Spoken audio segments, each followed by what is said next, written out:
నమస్తే అండి। ఈ రోజు వీడియోలో మటన్ కర్రీ రెసిపీ చూద్దాము। ఈ కర్రీ వండుకోవడం అయితే చాలా ఈజీ అండి, చాలా టేస్టీగా ఉంటుంది।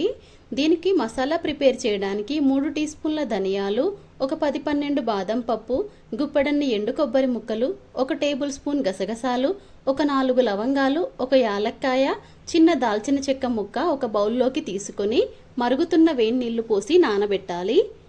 ఒక 10-15 నిమిషాలు నానితే సరిపోతుంది। నీళ్ళు ఎక్కువ వేయకూడదండి, కొంచెం వేసుకొని నానబెట్టాలి, మళ్ళీ మిక్సీ పట్టుకునేప్పుడు ఇబ్బంది అవుతుంది కదా।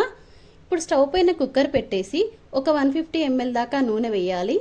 నూనె వేడెక్కిన తర్వాత 10-12 లవంగాలు, 4-5 యాలకులు, ఒక చిన్న దాల్చిన చెక్క ముక్క వేసి అవి చిటపటమన్నాక 2 పెద్ద సైజు ఉల్లిపాయలు కట్ చేసుకొని ఆ ముక్కలు వేయాలి। ఉల్లిపాయ సగం దాకా వేగిన తర్వాత 2 టేబుల్ స్పూన్ల అల్లం వెల్లుల్లి పేస్ట్ వేసి మంచిగా వేయించుకోవాలి। ఇవన్నీ బాగా వేగిన తర్వాత 1/2 టీ స్పూన్ పసుపు వేసి ఒకసారి బాగా కలపాలి। ఇప్పుడు క్లీన్ చేసుకున్న మటన్ ఇది 1.5 కిలోన్నర దాకా ఉంటుందండి। ఈ మటన్ వేసి బాగా కలిపేసి మూత పెట్టేసి ఒక 10-12 నిమిషాల పాటు అలా నూనెలో ఉడికించుకోవాలి। మధ్య మధ్యలో చెక్ చేసుకుంటూ ఉండాలి। 10-12 నిమిషాలు అలా ఉడికిన తర్వాత కారం వేయాలి।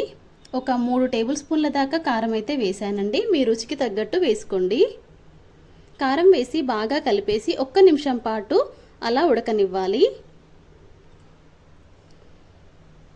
ఇప్పుడు ఇందాక నానబెట్టాం కదా ఎండు కొబ్బరి గసగసాలు, ఆ పేస్ట్ వేయాలి। మిక్సీ పట్టుకొని ఆ పేస్ట్ని వేసి 1-2 నిమిషాల పాటు ఈ పేస్ట్ కూడా మంచిగా నూనెలో ఫ్రై అయ్యేదాకా ఉడికించాలి। 1-2 నిమిషాలు అలా ఉడికిన తర్వాత ఇప్పుడు నీళ్లు వేయాలి। మనకి గ్రేవీ చిక్కగా కావాలి అంటే కొంచెమే వేయండి, నేనైతే ఒక 1/2 లీటర్ దాకా వేసాను, కొంచెం తగ్గుతాయేమో 1/2 లీటర్కి అంతే। ఇంకా కావాల్సిన నీళ్లు వేసేసి కుక్కర్కి విజిల్ పెట్టేసి ఒక 4-5 విజిల్ వచ్చేదాకా ఉడికించాలి। ఒక 5 విజిల్లకైతే మటన్ బాగా ఉడికిపోయిందండి।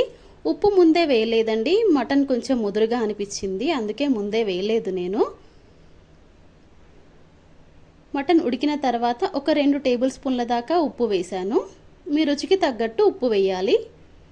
ఉప్పు వేసేసి సిమ్లో పెట్టేసి ఒక 10 నిమిషాలు ఉడికించామంటే ముక్కకి ఉప్పు కూడా బాగా పడుతుంది। అంతే అండి, 10 నిమిషాల తర్వాత స్టవ్ ఆఫ్ చేస్తే సరిపోతుంది। కర్రీ అయితే రెడీ అండి। చివర్లో కొంచెం కొత్తిమీరాకు సన్నగా కట్ చేసి వేసుకోవాలి, అంతే। ఇంకా ఈ కర్రీ అనేది మనకి biryani rice, white rice, chapati దేంతో తిన్నా చాలా టేస్టీగా ఉంటుందండి। ఈ వీడియో నచ్చితే ప్లీజ్ లైక్ చేయండి, ప్లీజ్ సబ్స్క్రైబ్ చేసుకోండి నా ఛానల్ని। Thanks for watching.